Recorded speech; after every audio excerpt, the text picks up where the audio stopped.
ఆ తర్వాత ఆల నరేంద్ర గారు తెలంగాణ సాధన సమితి పేరుతోని ఆయన పార్టీ పెట్టుకుంటే పాపం ఆయనకు మాయ మాటలు చెప్పి ఆయన పార్టీని తన పార్టీలో విలీనం చేసుకున్నాడు. ఇక నెక్స్ట్ గాదే ఇన్నయ్య పాపం తెలంగాణ కోసం కేసీఆర్ కంటే ముందుగాల సంధి తనలాడుతున్న బిడ్డ. ఆయనతోని అక్కెర తీరంగానే పక్కకు పెట్టిండు. రెహమాన్ టీఆర్ఎస్ పార్టీకి ఇటుకలు వేర్చినోడు, ఇప్పుడు యాడున్నాడో తెలియదు. చంద్రశేఖర్ కేసీఆర్ కంటే పెద్ద లీడర్, రా అన్నా కలిసి పనిచేద్దామని ఎంట దింపుకున్నాడు, మంటిలాగా అలిపిండు.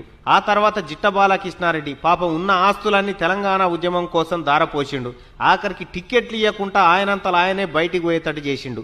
కేకే మహేందర్ రెడ్డి సిరిసిల్లల గట్టి పట్టున్న నేత. తన కొడుకు కేటీఆర్ను లీడర్ను చేస్తేందుకు మహేందర్ రెడ్డి రాజకీయ జీవితంతోని ఆట ఆడుకున్నాడు కేసీఆర్. ఈయనైతే వలవల ఏడ్చుకుంటా పోయిండు టీఆర్ఎస్ భవన్ నుంచి. రవీందర్ నాయక్ బంజారా గాంధీవే రవీందర్ అన్నా నువ్వని ఆకాశమంతా మీదికి లేవట్టి టికెట్ ఇవ్వకుండా కిందెత్తేసిండు. 7 దోషాల మన్నెత్తిపోసిండు కేసీఆర్ మీద రవీందర్ నాయక్.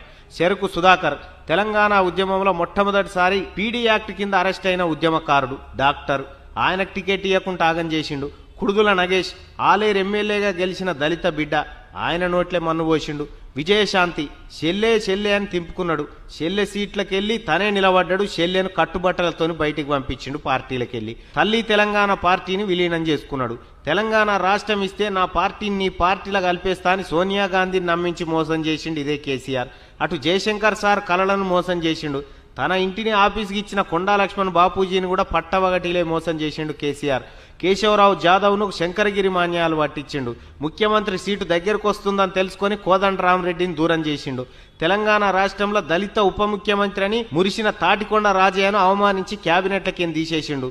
తెలంగాణ ఉద్యమం కోసం మావోయిస్టు పార్టీని ఇడిచిపెట్టి వచ్చిన సాంబశివుడు, కోనాపూర్ రాముల కుటుంబాలను నిట్ట నిలువున ముంచిండు. కడియం శ్రీహరి ఆయన ఉనికే లేకుండా చేసిండు. నాయన్ నరసింహారెడ్డికి తెడ్డు చూపెట్టిండు. వెంకటస్వామి కొడుకు వివేకును నమ్మించి రాజకీయ గొంతు కోసిండు. రామునికి హనుమంతుని లెక్క కేసీఆర్ కు నేనని తిరిగిన రాముల నాయకును పార్టీలకేం సస్పెండ్ చేసిండు. పాపం శ్రీకాంతాచారి తల్లి శంకరమ్మకు టికెట్ ఇవ్వకుండా ఆగం చేసిండు. కొండా మురళి దంపతులను కూడా ఆగమాగమే చేసిండు. సోయం బాబురావు టికెట్ వేరేటోళ్ళకు అమ్ముకొని అట్లాగం చేసిండు. చెరుకు ముత్యం రెడ్డికి 7 సేర్ల నీళ్లు దాపిండు. ఎం సుదర్శన్ పత్తకే లేడు. మాజీ ఎమ్మెల్యే సంతోష్ రెడ్డి పని ఖతం చేసిండు. మాజీ ఎంపీ నారాయణ రెడ్డి దుఃఖనం బంద్ చేసిండు. భారత్ వాగ్మారే అనేటాయనను ఆగం చేసిండు. మందాడి సత్యనారాయణ రెడ్డి పత్తకేలేడు. ఖమ్మంపాటి లక్ష్మారెడ్డి యాడున్నాడో తెలియదు. కొమ్మూరి ప్రతాప్ రెడ్డి కొమ్ములు ఇరిచేసిండు. బండారు శారారాని బతుకుదెరువు తెరులు చేసిండు. అచ్చ విద్యాసాగర్ ఆస్తులన్నీ అమ్ముకున్నాడు దొరవారు జయంగా. గుడిమల్ల రవికుమార్ చింతసామిలకు చింతన తప్ప మిగిలింది ఏమి లేదు. మొలుగూరి భిక్షపతి ముఖమే బంగారమైంది. నారాయణరావు పటేల్ చూద్దామన్నా కనిపిస్తలేడు. ఎమ్మెల్బీ రాజేశ్వర్ ఇల్లే అమ్ముకున్నాడు. మధుసూదన్ రెడ్డి మాజీ ఎంపీ మనీ లేకుండా చేసిండు. అరవింద్ రెడ్డి జాడ భూతద్దం ఎత్కినా దొరుకుతలేదు.